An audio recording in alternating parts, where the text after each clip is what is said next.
I'm John Marshall, and I live in a secluded cabin deep within the heart of the Pacific Northwest. Nestled amidst towering pines and hidden away from the bustle of civilization, my home is a place of solitude and serenity. But beneath the tranquil facade of the forest lies a story I feel compelled to share, a tale of unexplainable occurrences, of inexplicable dread that crept into my life. The whisperings of the forest have long been my companions. For years, I've been captivated by the beauty of nature, and I've reveled in the tranquility it offers. It was on one such evening, as the sun dipped below the horizon and the sky painted itself in shades of orange and purple, that my ordinary existence was forever altered. The night in question was like any other, or so I thought. I was sitting by my cabin's roaring fire. I was having dinner and trying some mushrooms that my neighbor had given me that same afternoon. The flames of the fire were casting flickering shadows on the rustic walls. A gentle breeze rustled the leaves outside. There was something unusual in the air. It was an eerie quiet, a stillness that hung heavily over the forest, unlike any I had ever encountered. As I stared into the dancing flames, I first heard it, a soft, almost melodic whisper carried by the wind. At first, I dismissed it as a trick of my imagination, the mere rustling of leaves in the night, but the whisper persisted, growing more distinct, more haunting. The voice, an ethereal and haunting presence, spoke of secrets buried in the forest's depths, secrets that called out to be uncovered. My curiosity, mingled with a tinge of trepidation, got the better of me, and I stepped out into the cold night, following that mysterious beckoning voice. The journey into the forest was an ominous one. The whisperings guided me through a labyrinth of ancient trees and overgrown paths, each step punctuated by the inexplicable feeling that I was being watched. Shadows danced eerily in the moonlight, and the forest seemed to come alive with its secrets. The voice grew louder, no longer a mere whisper, but a haunting chorus of unseen entities. The spectral light led me to the heart of the forest, where an unearthly glow illuminated a moss-covered stone altar. It was a relic from a forgotten time, a place where rituals had once taken place. As I approached the altar, the voices intensified, recounting stories of sacrifices and dark ceremonies that had transpired on this very spot. Suddenly, the ground trembled beneath me. I found myself engulfed in a swirling vortex of memories.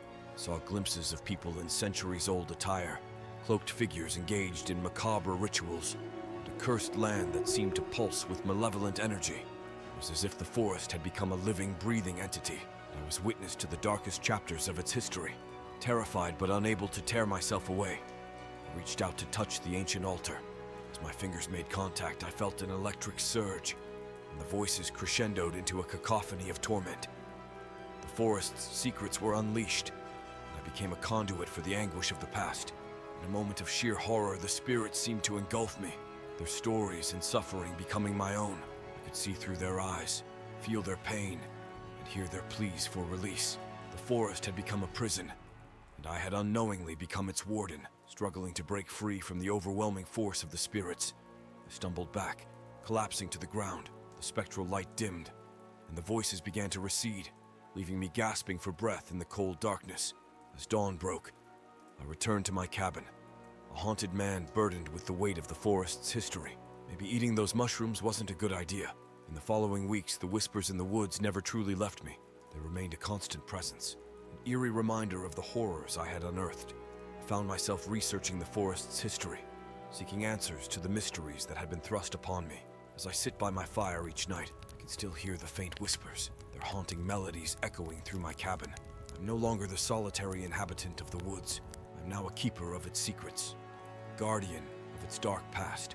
The passage of time did little to quell the unsettling presence that had taken root in my life. The once idyllic forest, with its towering pines and serene surroundings, had become a place of perpetual intrigue and, at times, dread.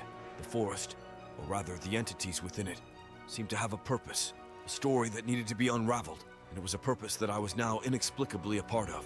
In my quest to understand the forest's secrets, I delved deeper into the archives of the local library, poring over ancient manuscripts and speaking to the few remaining elders in the nearby village.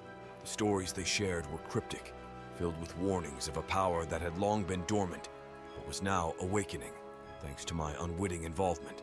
It was during one such visit to the library that I stumbled upon a faded journal dating back to the 19th century.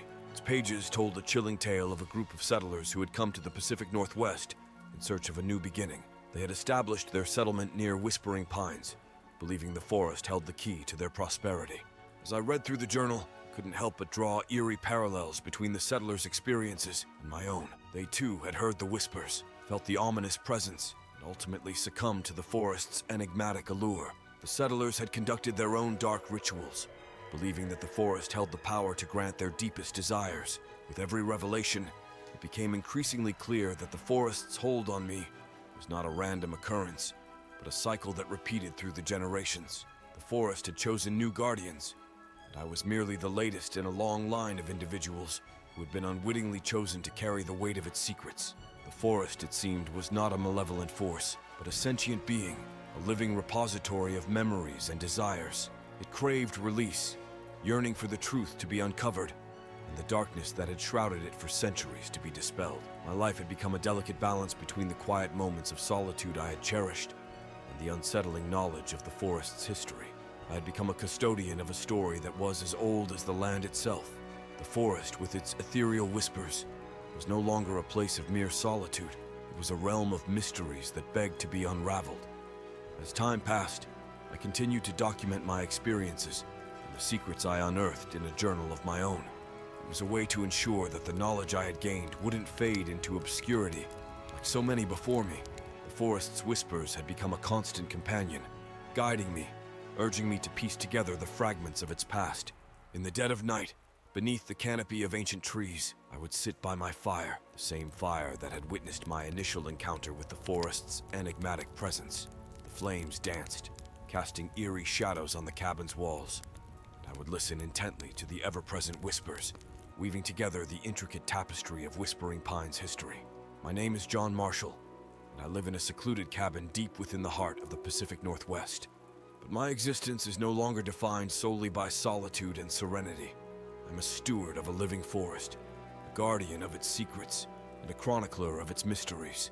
The whispers in the woods are my companions, and as the custodian of Whispering Pines, I've embraced my role in the ever-unfolding story of this ancient, enigmatic forest.